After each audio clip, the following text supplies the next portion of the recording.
백악관 출입 기자들 70명이 공동 서한을 보냈습니다. 지금 보시는 이 서한인데요. 꽤 길게 썼죠. 이 뒷페이지에는 이제 70명의 명단이 나오는데, 백악관이 지나치게 기자들을 통제한다라는 부분을 이제 지적하고 나온 것입니다. 기자들은 조 바이든 대통령 행정부 내내 크게 제한됐던 백악관 캠퍼스의 전통적인 장소와 주요 행사들을 재개할 것을 요구했습니다. 이제 팬데믹 때문에 그동안 폐쇄됐던 공간들이라든가 그동안 꾸준하게 정기적으로 했지만 다 중단된 그런 브리핑이라든가 여러 가지 행사들을 다시 이제 다 재개해야 된다. 이런 거죠. 여기에는 백악관 기자협회 회장인 스티븐 포트노이를 비롯해서 주요 언론사, TV 특파원들 다 포함이 되어져 있다. 특히 좌파 언론의 이 기자들도 상당수 이름이 올라가 있다라는 이야기도 나와 있고요. 기자들은 현재 제한된 수의 기자를 이들 행사에 참여시키는 방식은 자유언론이라는 개념과 정반대일 뿐 아니라 이들 행사를 취재할 기자를 선발하는 방식에 대한 투명한 과정도 없이 이루어졌다. 지들 마음대로 아무개 기자 몇 월 몇시 몇 시까지 어디로 와. 니들은 들어올 수 있어. 나머지 기자들은 연락 못 받은 기자들은 못 들어가는 거죠. 근데 그 기준이 뭐냐? 그 기자들을 선발한 기준이 뭐냐? 아무도 모르는 겁니다, 지금. 지금 백악관 공보실 안에서만 자기들끼리 정해가지고 기자들한테 연락해서 취재해라 마라 이런 식으로 하고 있는 거죠.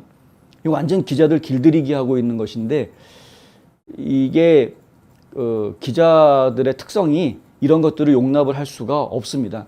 기자들이 움직이는 특성은 국민들의 알 권리를 충족시켜주고 그리고 이 정부 조직이 제대로 움직이고 있는지에 대해서 감시하는 감시자의 역할을 하고 있는 것이기 때문에 감시하는 사람이 뭐 오라 그러면 오고 오지 말라 그러면 못 가고 이런 상황을 기분 좋게 받아들일 수가 없는 것이죠. 그러니까 당연히 우리가 역할이 감시하는 역할이니까 오라고 하든 말든 뭔 일이 있으면은 가가지고 들여다보려고 하는 것이 일단 기자들의 생리인 것이고요. 그리고 그것이 정부가 공개하고 싶던 공개하고 싶지 않던 상관없이 국민들이 알아야 한다라는 판단이 서면 바로 그거를 공개하는 것이 기자들의 역할인 것이고요.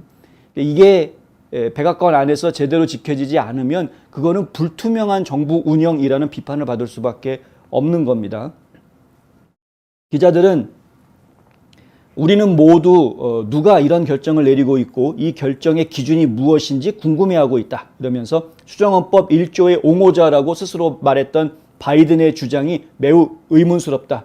이렇게 지적하고 있는 것이죠. 대통령과 개인적으로 교류할 기회를 갖기 위해서 공개적인 언론 발언이 필수적이다라는 이야기도 합니다.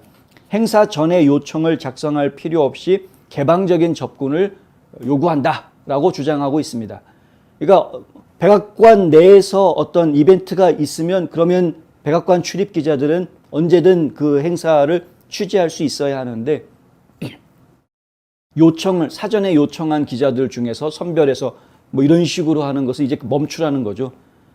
백악관 출입증 하나 받으면 그다음부터는 백악관에서 벌어지는 모든 일들을 다 취재할 수 있게 해줘야 된다. 이런 이제 주장을 하는 겁니다. 이거는 예전에 대부분의 행정부에서 다 허용해 줬던 일이기 때문에 유독 바이든 행정부가 이걸 맡고 있다는 게 더 말이 뭘 이렇게 감출 게 많으냐 뭐 이렇게 되는 겁니다. 감출 게 많죠, 사실 바이든 행정부가. 꼬투리 잡힐 일이 많기 때문에. 서한에 보면 또 이런 내용도 있는데요. 이러한 규제의 부조화는 정부가 기자 모임 밖에서나 정부가 대답하고 싶지 않은 질문을 할 수 있는 사람들에 의해서 대통령에게 접근하는 것을 제한하려고 한다는 많은 기자들의 믿음을 강하게 만들어 주었다. 그러니까 솔직해집시다 라는 말도 나옵니다. 솔직해집시다. 우리의 일은 마음에 들지도 않고 우리가 요구하는 것을 당신이 좋아하는지 아닌지에 대해 걱정할 필요도 없다. 우리 정부에서 가장 영향력 있는 사람에게 질문하는 기자들의 능력이 정부의 재량권 안에 있어서는 안 된다. 대통령의 출입을 제한하려는 정부의 지속적인 노력은 방어될 수 없다. 이 기자들이 한 이야기입니다.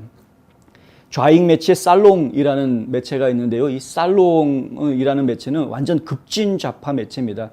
트럼프를 미친놈으로 표현하는 아주 회개망측한 나쁜 언론인데 어쨌든 이 살롱에 기고하고 있는 백악관 칼럼니스트 브라이언 카렘이 이 서한에 초안을 작성을 했다. 이런 이야기가 지금 나와 있고요. 뉴욕 포스트가 이렇게 보도했습니다. 또 다른 좌파 매체인 CNN의 카이틀란 콜린스라는 기자도 그렇고 USA Today, CBS 뉴스, 여기 다른 이 기자들, 폴리티코도 마찬가지고 이런 기자들도 이 서한에 다 서명했다. 이 서한을 만든, 초안을 만든 기자가 일단은 극좌파 언론사 기자라는 것도 상당히 좀 흥미로운 일이다. 극좌 언론사 기자들도 결국은 지금 바이든 행정부한테 터부시 되고 있는 뭐 이런 상황이다. 그들은 네 편, 내 편 없고 그냥 다 꽁꽁 감추려고만 한다는 거죠. 뉴욕 포스트의 스티븐 넬슨 기자는 장피에르 백악관 대변인에게 대통령 행사 입장의 선별적 절차에 대해서 압박하면서 백악관이 블랙리스트를 갖고 있다고 비난하기까지 했습니다. 그러니까 기자들 블랙리스트를 가지고 있다. 아까 이 편지의 초안을 만들었다는 살롱이라는 매체의 브라이언 카렌 기자도 그 블랙리스트에 있다고 합니다. 그래서 지금 몇 달째 백악관 출입을 못하고 있답니다. 백악관 출입 기자 명단에서 빠지는 바람에. 백악관 출입 기자 명단이 바이든 대통령이 된 이후에 한번 물갈이를 한번 크게 했습니다. 그래서 지금 원 아메리칸 뉴스 네트워크 같은 경우에도 지금 출입에 제한을 당하고 있는 그런 상황이고요. 극보수 매체들도, 구구파 매체들도 이런 출입 제한을 당하고 있지만은 이런 극좌 매체도 출입 제한을 당하고 있는 뭐 그런 상황. 하여튼 언론을 지금 굉장히 두려워하고 있는 모습을 저희가 좀 보고 있다. 급기야는 이제 뉴스맥스 같은 경우에는 지금 백악관 대변인 하고 있는 카렌 장피에르 대변인이 굉장히 무능력하다라는 그렇게 비판하는 날새운 기사를 오늘 또 내놓기도 했는데 지금 기자들의 불만이 이제 더 이상 못 참겠다라는 식으로 완전히 쌓여 있는 그런 상태를 저희가 좀 볼 수 있습니다. 이제는 바이든을 비판하는 거는 뭐 개나 소나 다 아는 예, 아무나 다 바이든을 비판하는 그게 아무렇지도 않고 이상하지 않은 바이든의 지지율은 지금 한 1%포인트 더 떨어져서 31%까지 지금 추락해 있는 뭐 이런 상황. 예.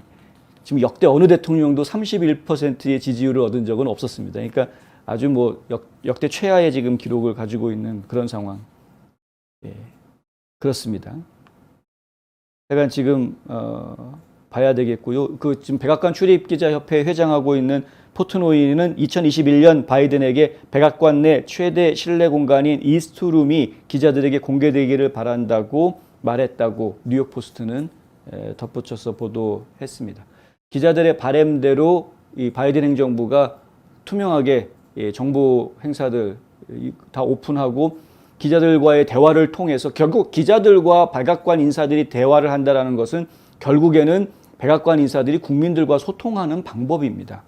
그러한 것들이 원활하게 이루어져야 할 것이다. 생각해 보십시오. 뭐 지금 한국도 윤석열 대통령이 뭐 후회스럽다는 말을 하긴 했습니다만 어쨌든 출퇴근하면서 기자들하고 질문받고 대답하고 하지 않습니까? 예전에 트럼프 대통령 보십시오. 백악관에서 나와가지고 헬기 타러 갈 때 그 짧은 시간에도 기자들 몰려 들어가고 질문하면 항상 대답해 주지 않습니까?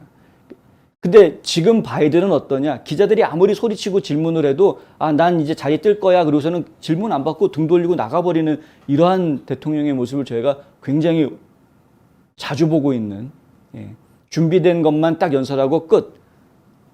자유로운 질문 이제 안 받는. 과거에 우리가 한국의 역사에서도 보고 있지만은 언론들을 회피하고 대중들을 회피하는 지도자들은 반드시 공격당합니다. 칭찬받을 수가 없습니다.